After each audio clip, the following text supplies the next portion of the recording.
Bonjour à tous et bienvenue dans l'enjeu, le podcast qui vous dira tout ce qu'il faut savoir sur le match le plus important du week-end de football. Avec Axolem aux commandes du vaisseau, l'avant-match est aussi important que l'après, le before avant l'after-foot.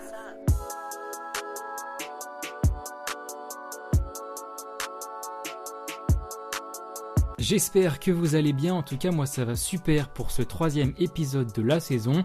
Le week-end dernier on a retrouvé la Bundesliga et la Serie A qui ont fait leur grand retour.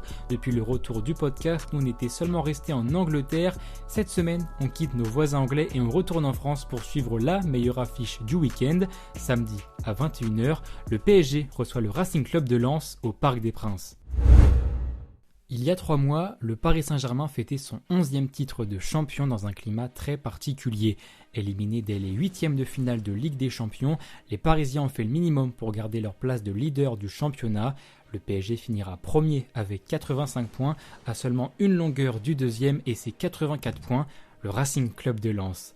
Promu en Ligue 1 il y a seulement 3 ans, les 100 et or s'imposent désormais comme un concurrent sérieux à l'Europe, au même titre que Marseille, Rennes ou Monaco. Et ce n'est donc pas étonnant que leur confrontation du week-end contre le PSG séduise les observateurs. Les deux clubs sont même les seuls représentants français en Ligue des Champions cette saison depuis l'éviction de l'OM en barrage.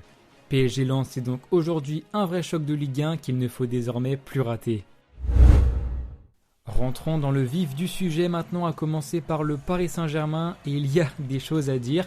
Vous n'êtes pas sans savoir que les Parisiens ont connu un été très agité, à commencer par le feuilleton Mbappé et les départs de Messi et de Neymar. En seulement 2 mois, l'effectif a été complètement transformé, y compris l'entraîneur.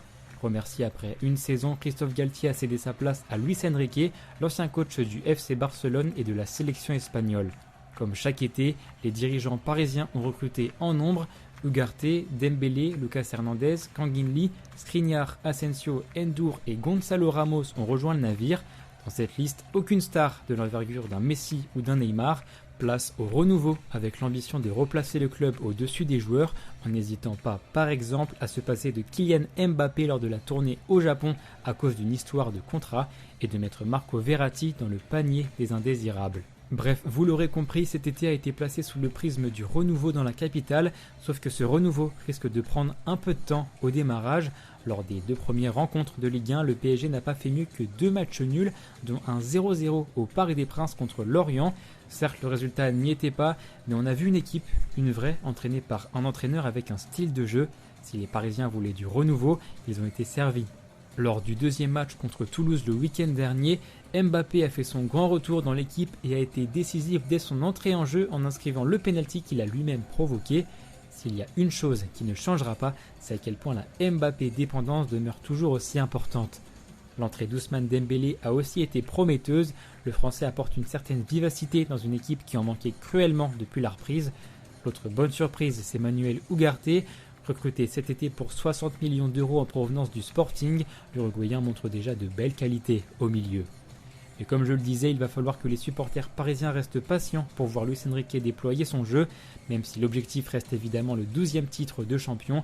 Je ne serais pas surpris si les Parisiens aient du mal à y parvenir, et encore plus pour la Ligue des Champions. On peut parler d'une véritable année de transition, un véritable investissement sur le long terme. L'investissement, c'est comme ça que le Racing Club de Lens est devenu aujourd'hui un cadre de notre championnat. Cet été, les 100 et or ont aussi connu de gros changements, à commencer par des départs très importants.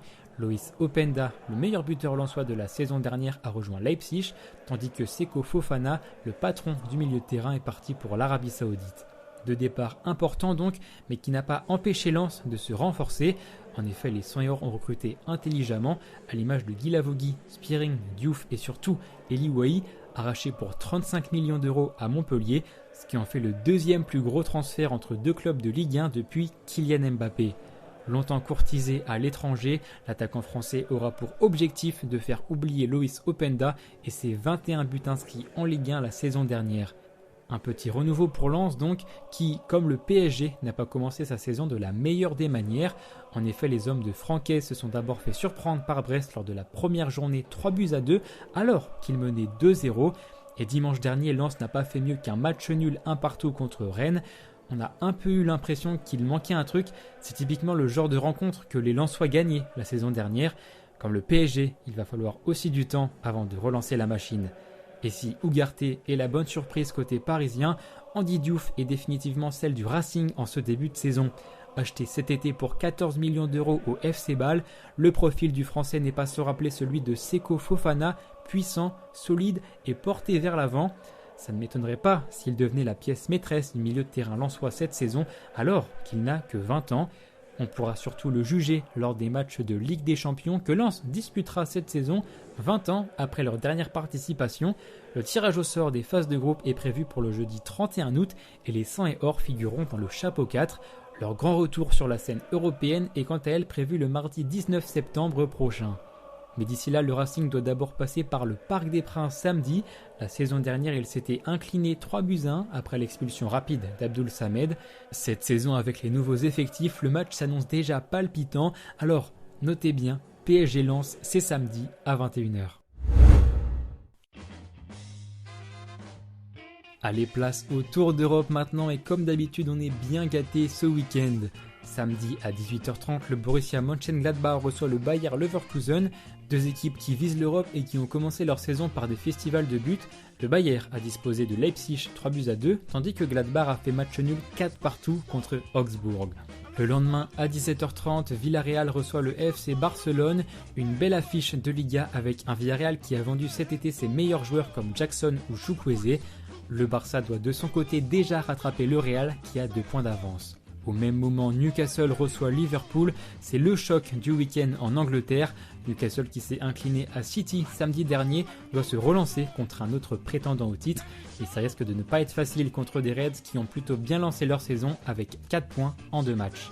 Enfin, dimanche à 20h45, l'OGC Nice reçoit l'Olympique Lyonnais, deux équipes qui visent l'Europe mais qui ont plutôt mal commencé leur saison, surtout Lyon qui a perdu ses 2 premiers matchs et qui devra faire sans Lacazette, exclu contre Montpellier. Voilà, c'était tout pour ce week-end. Nous on se retrouve non pas la semaine prochaine mais dans 2 semaines car je serai en vacances. Et vous inquiétez pas, je resterai bien attentif au prochain match qui arrive. Bref, d'ici là, portez-vous bien, c'était Axolem, ciao.